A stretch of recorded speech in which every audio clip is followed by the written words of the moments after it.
ஆண்டவராகிய இயேசு கிறிஸ்துவின் நாமத்தினாலே இந்த விடுதலை தேடி நிகழ்ச்சிக்கு உங்களை வரவேற்கிறேன். நியாயத்தீர்ப்பை குறித்து கற்றுக்கொண்டிருக்கிறோம். பொதுவாக நியாயத்தீர்ப்பு கொஞ்சம் கஷ்டமான சப்ஜெக்ட்டு. ரொம்ப இன்ட்ரெஸ்டாக நம்ம இதை கவனிக்கிறது இல்லை. ஆனால் இதில் இருக்கிற ஆழத்தை அல்லது ஆழங்கிறத விட இதனோட அடிப்படையை நம்ம கற்றுக்கொண்டால் இது நம்மளோட வாழ்க்கையில் இருக்கக்கூடிய பயத்தெல்லாம் நீக்கி நம்பிக்கையை நமக்கு நிறைய காரியங்களை இது கொடுக்கும். அதனால தான் இதை கற்றுக்கொண்டிருக்கிறோம். சுவிசேஷத்தினுடைய மிக முக்கியமான ஒரு பகுதி இந்த நியாயத்தீர்ப்புங்கிறது. இந்த நியாயத்தீர்ப்பை குறித்து பார்க்கும் பொழுது பல நியாயத்தீர்ப்பு இருக்கிறது.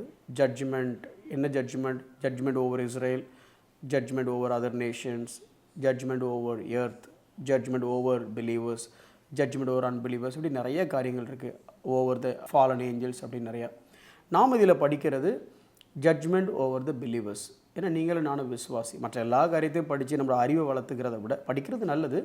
ஆனால் இன்றைக்கி நமக்கு அத்தியாவசியமானது, அவசியமானது என்னது அப்படின்னா நம்மளுடைய நிலைமை என்ன, நம்மளுடைய நியாயத்தீர்ப்பில் நம்மளுடைய ஸ்டாண்ட் என்ன, அதான் நம்ம பார்த்துட்ருக்குறோம். அதில் குறிப்பாக 3 வகையான காரியங்களை நான் சொன்னேன். நம்முடைய கடந்த கால நியாயத்தீர்ப்பு, நிகழ்கால நியாயத்தீர்ப்பு, எதிர்கால நியாயத்தீர்ப்பு.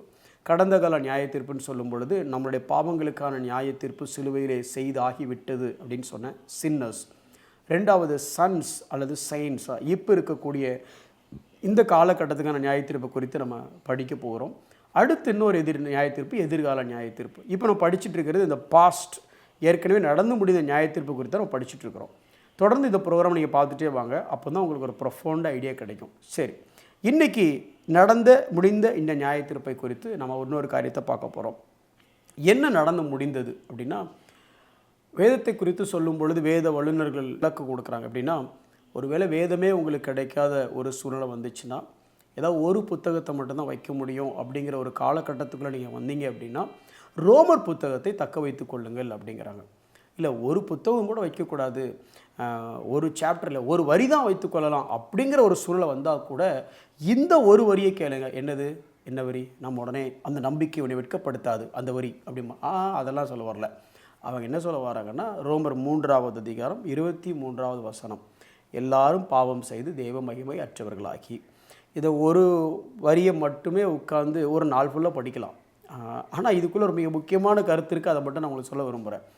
எல்லாரும் பாவம் செய்து தேவ மகிமை அற்றவர்களாகி, இது பாயிண்ட். என்ன ஆயிடுச்சு அவங்களுக்குண்டு. அதுக்கு அடுத்த வசனம் அவங்களுக்கு என்ன நடந்தது, அதாவது எப்படி சொல்கிறது, இவங்க என்னவோ ஆயிட்டாங்க, அதுக்கப்புறம் அதுக்கு என்ன செய்யப்பட்டது அப்படிங்கிறத குறித்து பார்க்கலாம். எல்லாரும் பாவம் செய்து தேவ மகிமையற்றவர்களாகிங்கிறது நான் செய்கிறது அப்படி வச்சுக்கலாமா? அப்போ ஈஸியாக புரியும். நான் பாவம் செய்து தேவ மகிமை அற்றவனாகி விட்டேன், இது நான் செய்தது. அடுத்து எனக்கு என்ன செய்யப்பட்டது அப்படிங்கிறது, இது ஆக்டிவ் வாய்ஸ், இது செய்வனேன்னு சொல்லலாம், நான் செஞ்சது. ஆனால் எனக்கு என்ன செய்யப்பட்டது அப்படிங்கிறது அது அடுத்த பகுதி. என்ன பகுதி? அடுத்த பகுதி சொல்லுது, இலவசமாய் அவருடைய கிருபையினாலே கிறிஸ்து இயேசுவில் மீட்பை கொண்டு நீதிமான்கள் ஆகிவிட்டீர்கள் அப்படின்னு சொல்லலை, நீதிமான்கள் ஆக்கப்படுகிறார்கள் அப்படின்னு சொல்லுது. செய்யப்பாட்டு வினை அப்படின்னு சொல்லலாம். அப்போ நான் செஞ்சது ஒன்று, எனக்கு செய்யப்பட்டது ஒன்று. நான் செஞ்சது என்னதுன்னா பாவம், நான் செஞ்சது என்னென்னா தேவ மகிமை நான் இழந்துட்டேன். எனக்கு செய்யப்பட்டது என்ன அப்படின்னா நான் நீதிமான ஆக்கப்பட்டேன். அதே அதிகாரத்தில் 25வது வசனத்தை பார்த்தீங்க அப்படின்னா, தாம் நீதியுள்ளவரும் இயேசுவினிடத்தில் விசுவாசமாய் இருக்கிறவனை நீதிமான் ஆக்குகிறவருமாய். வேதத்தில் மிக முக்கியமான ஒரு கான்செப்ட் இது. என்னென்னா ஜஸ்ட் அண்ட் ஜஸ்டிஃபயர் அப்படின்னு சொல்லுவாங்க. நீதி உள்ளவர் மற்றும் நீதிமான் ஆக்குகிறவர். அதாவது அவர் நீதி உள்ளவர், அவரை போல இந்த உலகத்தில் ஒருத்தர் நீதி உள்ளவர் கிடையாது. அவர் நீதிக்கு முன்னே யார் நின்னாலும் ஃபெயில் ஆகிடுவாங்க. அப்போ எல்லாரும் ஃபெயில் ஆகிட்டா அப்போ யாரைத்தான் அவர் அக்செப்ட் பண்ண முடியும்? யாருமே பக்கத்தில் போக முடியாது. ஏன்னா அவர் ஸ்டாண்டர்ட் அளவுக்கு நீதி, அந்த நீதி இந்த உலகத்தில் எந்த மனுஷங்கிட்ட இல்லை. ஏன்னா எல்லாரும் ஆதாம் பாவம் செஞ்சோன்னா மொத்த மனித குலமும் பாவத்தில் விழுந்தாச்சு. இப்போ ஒருத்தரோட அவர்கிட்ட போக முடியாது. அப்போ ஒருத்தரோட அவர்கிட்ட போக முடியாதுன்னா இப்போ என்ன பண்ணலாம் சார்? நியாயமாக எல்லாரையும் காலி பண்ணலாம், அவ்வளோதான், சிம்பிள். ஏன் இதை சொல்ல வரேன்னா, தேவனிடத்தில் இருக்கிற குணாதிசயத்தில் 2 குணாதிசயத்தை பற்றி நம்ம தெரிஞ்சுக்கணும். ஒன்று என்ன அப்படின்னா, த நேச்சர் ஆஃப் லவ், அன்பின் குணாதிசயம். இதை பற்றி நம்ம 1000 பிரசங்கம் கேட்டிருப்போம். ஏன்னா தேவன் அன்பாகவே இருக்கிறார் அப்படின்னு சொன்னோடனே நமக்கு ஒன்று, ஆஹா இன்றைக்கி நல்ல வசனண்டா, நல்ல மெசேஜ்னு கேட்போம். இன்னொரு பக்கம் இன்னொரு விஷயத்தை நம்ம கொஞ்சம் கவனம் செலுத்த மறந்துடுறோம். ஆனால் அதுவும் ஈக்குவல் கான்ட்ரிபியூஷன். 100% அன்பாக இருக்கிற தேவன் 100% நீதி உள்ளவராகவும் இருக்கிறார். The just nature of God, நீதி உள்ளவராக இருக்கிறார். அப்போ நல்ல கவனிங்க, ஆதாம் பாவம் செஞ்சிட்டான். பாவம் செஞ்ச உடனே இம்ப்யூட்டேஷன் அப்படின்னு சொல்லுவாங்க. ஆதாமுடைய பாவத்தின் நிமித்தமாக மொத்த மனுக்குலமும் பாவமாகிறது. அதான் ரோமருக்கு பவுல் எழுதும் பொழுது ஒரு மனுஷனுடைய மீறுதலினாலே மொத்த மனுக்களமும் பாவத்தில் ஆயிடுச்சு. இப்போ டக்குன்னு ஆண்டவர்கிட்ட போய் நின்றுட்டு, ஆண்டவரே இங்கே பாருங்கள், ஆதாம் பாவம் செஞ்சுட்டான், செஞ்சதுனால இப்போ மொத்த உலகம் பாவத்தில் ஆயிடுச்சு. இப்போ என்ன பண்ண போகிறீங்க? நான் நீதி உள்ள தேவன். ஆமாம், எனக்கு தெரியும் நீங்கள் நீதி உள்ள தேவன், எனக்கு தெரியும். அதான் இப்போ என்ன பண்ண போகிறீங்க? நான் நீதி உள்ள தேவன்னா I need to establish the justice, நீதியை நிலைநாட்டணும். நீதியை நிலைநாட்டணும் என்ன பண்ணணும்? என்னுடைய ஐபிசி பிரகாரம், அதாவது என்னுடைய சட்டத்திட்டத்தின்படி இவங்க எல்லாத்தையும் கண்டம் பண்ணணும், நியாயத்திற்கணும், காலி பண்ணணும். அப்படியா? சரி, ரைட், அப்போ காலி பண்ணிடலாமா? அப்போ காலி பண்ணிடலாம் அப்படின்னா எல்லாத்தையும் தண்டிச்சாதான் ஆண்டவர் நீதி உள்ளவர் நிரூபிக்க முடியும். ஆனால் இன்னொரு சட்ட சிக்கல் இருக்குது. என்ன சட்ட சிக்கல்? அதே ஆண்டவர் தான் நான் அன்பானவர் அப்படிங்கிறார். இப்போ டக்குன்னு இந்த பக்கமாக ஒரு கூட்டம் வந்து சொல்லுவோம், ஆண்டவரே நீங்கள் அன்பானவர் தானே? ஆமாம், அன்பானவர் தான். இப்போ அன்பானவர்னால் என்ன பண்ணணும்? மன்னிக்கணும். அப்போது எல்லாத்தையும் நீங்கள் மன்னிச்சா தானே அன்பானவர்னு சொல்ல முடியும். மன்னிக்கலை அப்படின்னா எப்படி உங்களை அன்பின் தெய்வம் நாங்கள் ஏற்றுக்க முடியும்? ஆமாம்ல, அப்படியே இருக்குது. அப்போ மன்னிச்சிடலாமா? மன்னிச்சிடலாம்னு அந்த பக்கம் இருந்து பிசா சொல்லுவோம். அப்போ தண்டிக்கலையா? அப்போ நீங்கள் நீதியுள்ள தேவன் கிடையாதா? சரி, அப்போ தண்டிச்சிடலாமா அப்படின்னா, ஓ அப்போ நீங்கள் மன்னிக்கலையா? அப்போ நீங்கள் அன்பான தேவன் கிடையாதா?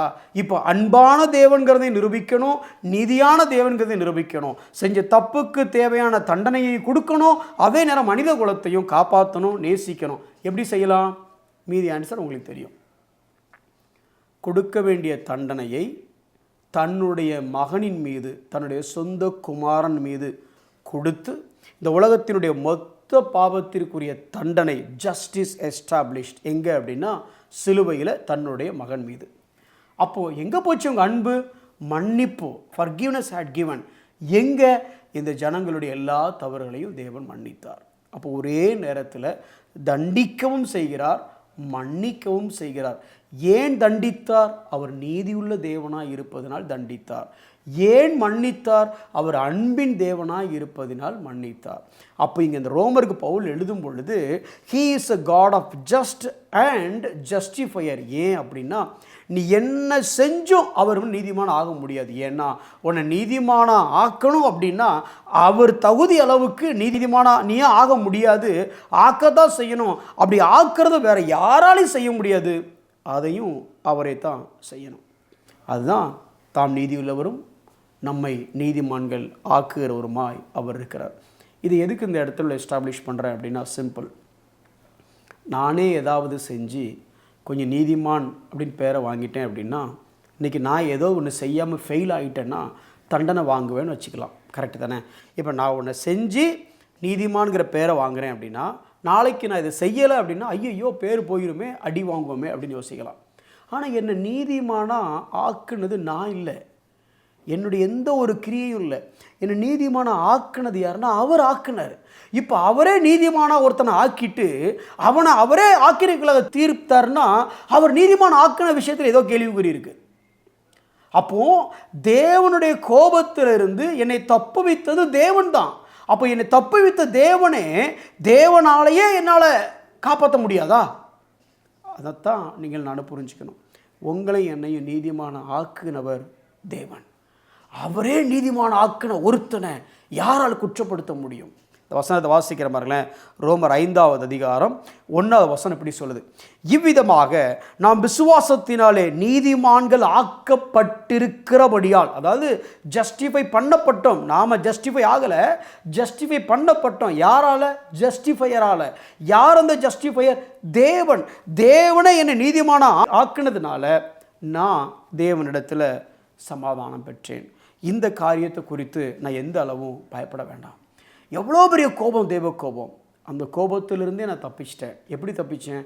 தேவன் தம்முடைய குமாரன் மீது அந்த கோபத்தை காமிச்சு அவருடைய அன்பு நிமித்தமாக என்ன மீட்டெடுத்தார்.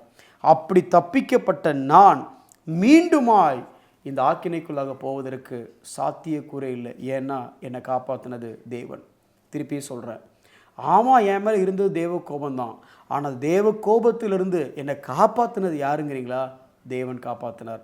தேவனால் காப்பாற்றப்பட்ட என்னை தேவனால் நீதிமானாக்கப்பட்ட என்னை யார் குற்றப்படுத்தக்கூடும்? அப்படிங்கும் ஒரு பட்சம் யார் என்னை குற்றப்படுத்த முடியாது. இன்னொரு பக்கம் இன்னொரு காரியத்தை நான் புரிஞ்சுக்கணும். இதனால் நான் மற்றவங்க முன்னே போயிட்டு நான் யார் தெரியுமா, எனக்கு என்னது, நான் நீதிமானாக்கும், நீ நரகத்துக்கு போவ, ஆனால் நான் பரலோகத்துக்கு போவேன், நீ எல்லாம் எப்படி இப்படி இருக்கிற அப்படின்னு மற்றவனை குற்றப்படுத்த முடியுமா? என்னாலனா முடியாது. ஏன் அப்படின்னா நான் நீதிமானா ஆகலை சார், என்னை நீதிமானா அவர் ஆக்கியிருக்கிறார். ரோமர் 3:27 எப்படி சொல்லுது? இப்படி இருக்க மேன்மை பாராட்டல் எங்கே? மேன்மை பாராட்டுவதற்கு யாருக்குமே தகுதி இல்லை. அப்போ இல்லை நம்ம புரிந்து கொள்ள வேண்டிய ஒரு விஷயம், ஒத்த மனிதனுடைய பாவம் மொத்த மனுக்குலத்தின் மீது திணிக்கப்பட்டு அந்த மொத்த பாவமும் ஒத்த மனிதனாகிய இயேசு கிறிஸ்து மேல் சுமத்தப்பட்டு அவர் தண்டனையை அனுபவித்ததினாலே அவருக்குள் இருந்த நீதி மொத்தமாக எனக்குள் திணிக்கப்பட்டு விசுவாசிக்கிற ஒவ்வொரு மனிதனுக்குள்ளும் திணிக்கப்பட்டு நான் நீதிமான் ஆயிருக்கிறதினால், இயேசுவின் நீதி, தேவ நீதி எனக்குள் இருப்பதினால் எனக்கு நிச்சயமாக நான் பரலோகத்துக்கு தான் சொல்லுவேன். நியாய தீர்ப்பை குறித்து பயப்பட வேண்டிய அவசியமே எனக்கு இல்லை. அதே நேரம் இதில் மேன்மை பாராட்ட எனக்கென்று எந்த இடமும் இல்லை. இதை நினைக்கும் பொழுது இன்னும் தாழ்மை, இன்னும் அந்த தேவனுடைய இரக்கத்தை நினைத்து அவர் மீது இன்னும் அன்பு கொண்டு அவருக்கு பிரியமான ஜீவியம் மாத்திரமே செய்வதற்கு எத்தனிக்க வேண்டும். கண்களை மூடி நாம் ஜெபிப்போம். அன்புள்ள ஆண்டவரே, எங்களுக்காக நீர் உம்முடைய குமாரனை தண்டித்தீர். எங்களை மன்னிப்பதற்காக உம்முடைய குமாரனை ஆண்டவர் நொறுக்க நீர் சித்தமானீர். இவ்வளவு பெரிய காரியத்தை செய்து எங்களை நீதிமானாய் மாற்றி இருக்கிறீர். உம்முடைய நீதியை ஆண்டவரே, இந்த பாவியாயிருந்த எங்களை ஆண்டவரே மீட்டெடுத்து உம்முடைய நீதியை எங்களுக்குள் வைத்து நீதிமானாய் மாற்றி இருக்கிறீர். ஆண்டவரே, தேவனிடத்தில் சமாதானம் பெற்றிருக்கிறோமே இயேசு கிறிஸ்துவின் மூலமாக. இதை உணர்ந்தவர்களாக ஆண்டவரே உமக்கு ஆண்டவரே நன்றி உள்ளவர்களாக, வித் a grateful heart ஆண்டவரே ஒரு நன்றி அறிவு உள்ளவர்களாக ஆண்டவரே உமக்கு பிரியமான வாழ்க்கை வாழ எங்களுக்கு நீர் உதவி செய்யும். ஆக்கினை தீர்ப்பிலிருந்து மீட்டெடுப்பதற்காக உம்முடைய குமாரனை ஆக்கினை தீர்ப்புக்கு உட்படுத்தினரே, அந்த அன்பை உணர்ந்து உமக்கு அடிமைகளாக வாழ எங்களுக்கு உதவி செய்யும். இயேசுவின் நாமத்தில் பிதாவே, ஆமென்.